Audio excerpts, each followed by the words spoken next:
어젯밤 재난 안전 문자 받고 많이 놀라셨겠지만 대전에서 코로나 사태 이후 최악의 집단 감염이 발생했습니다. 대전에 본부를 둔 선교회가 운영하는 국제학교에서 무려 132명의 확진자가 쏟아졌습니다. 밀집된 기숙사 환경 속에 코로나19 증상이 있었음에도 검사를 받게 하기는커녕 다른 학생과 뒤섞여 수업받게 해 사태를 키웠습니다. 교직원 자녀들까지 감염됐는데 학교 밖을 오간 만큼 지금부터는 지역 감염 확산 여부가 관건입니다. 장석영 기자입니다. 대전 중구 대흥동 IEM 학교 건물에서 학생들이 줄이어 나와 버스에 올라탑니다. 확진 판정을 받은 아이들로 격리시설인 아산생활치료센터로 이송 중인 겁니다. 이 시설에는 학생 120명과 교직원 등 38명, 모두 158명이 생활했습니다. 지금까지 검사 결과 132명이 양성 판정을 받았으며 25명은 음성, 나머지 1명은 서울에서 검사 결과를 기다리고 있습니다. 당초 코로나 의심 증상이 있는 학생 2명이 각각 자택인 전남 순천과 경북 포항으로 가서 확진 판정을 받으면서 시설 전수조사가 이뤄진 겁니다.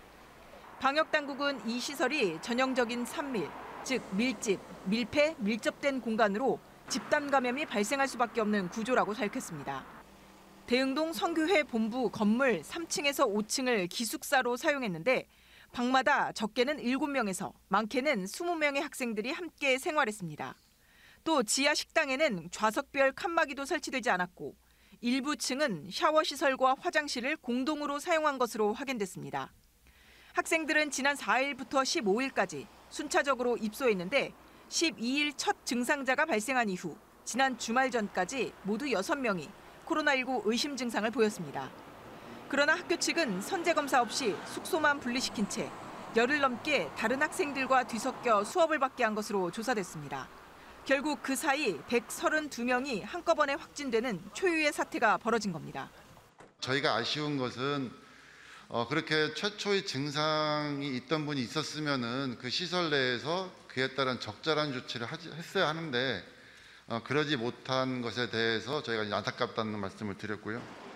학교도 학원도 아닌 말 그대로 비인가 시설로 사각지대에 놓여 철저히 방역 수칙을 무시한 결과라는 지적입니다. 방역당국은 확진된 교직원 일부가 출퇴근을 했다며 이들에 대한 집중 역학조사를 벌이는 한편 CCTV와 GPS 등을 통해 확진자들이 외부인들과 접촉이 있었는지 여부도 조사할 방침입니다. 또 시설은 방역 소독 후 3주간 폐쇄 조치하는 한편 철저한 조사를 거쳐 위반 사안에 대해 강력히 처벌하기로 했습니다. TJB 장석영입니다.